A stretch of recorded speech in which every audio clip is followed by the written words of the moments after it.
What is the most important thing in life? A question that is often very difficult to answer, and I will do my best in this video to answer it for you. So by the end of this video, you're going to understand the 4 key steps to identifying and achieving what's most important to you.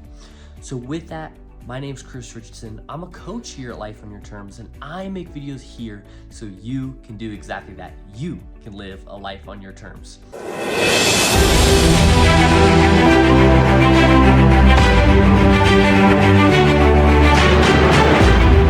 So, what are the 4 steps to achieving the most important thing and identifying what is the most important thing in your life? Well, the first step I call stabilization.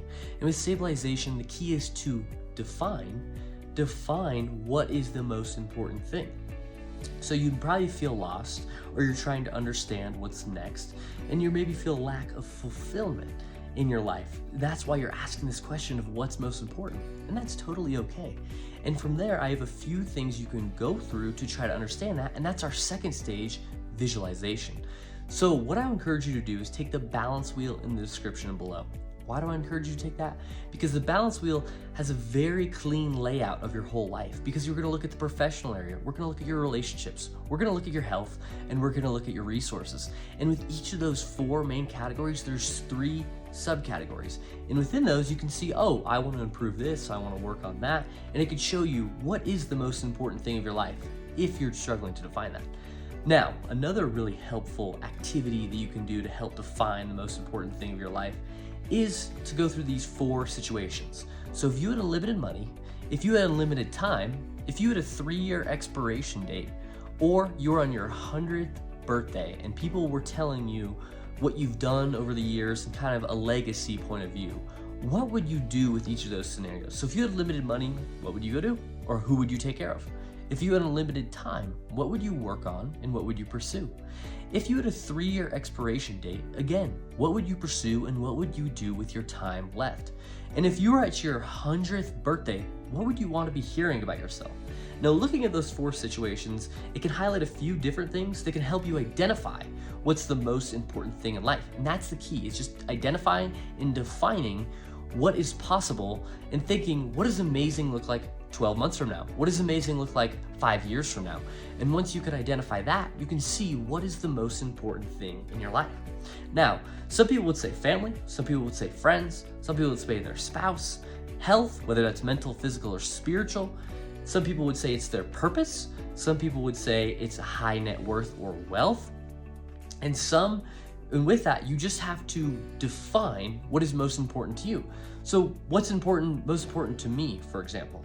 And again, with all this stuff I'm talking about, I'm just talking about from my experience. You may not agree, and that's okay, but I've found this helpful process for me to identify what's most important in my life, so hopefully it's helpful for you as well. So what's most important for me in my life? Well, my most important thing is a man that provides for his family and keeps them safe, and then also impacting countless other lives to make sure they are not a victim of circumstance, but someone who is able to live a life on their terms. And I truly believe that is my purpose, and that is my most important thing in life. And that kind of gives me like a true north or a guiding light with my values, my actions, behaviors, everything that I want to do. It shows me where to go. And identifying that for you can also be super helpful. So those are the first 2 stages. It's going to be stabilize and visualization. Once you define and visualize what's possible, it's time to move to the next 2 stages, which would be strategization and execute. Now, why do you do these things? It's because now you know where you want to go, you have to pursue it. It's not just going to come to you. The most important thing in your life, you may be able to identify it, but you're not going to be able to maximize it without strategizing and executing upon it. So with that, what I would encourage you to do is define objectives and break them down into small goals. So earlier, through your visualization, you talked about what does amazing look like 12 months from now, 5 years from now. I would encourage you to, from there, set daily goals, set quarterly objectives, and set yearly goals so that you're on track to fulfilling what is the most important thing within your life. So I like to use the bullet journal. You just look it up online. That really helps me keep track of, hey, did I do this today or did I not? With quarterly objectives, I like to go around the balance wheel, setting a quarterly objective for about each category, about 10 quarterly objectives, depending on how busy that quarter is or how much I want to take on. And then I like to set yearly goals with the same balance wheel ideology. And that's helped me set objectives and set goals around what's most important in my life. And it's kept me on track and keep me pursuing that because, like I said, it's not just gonna come to you. You have to work for it.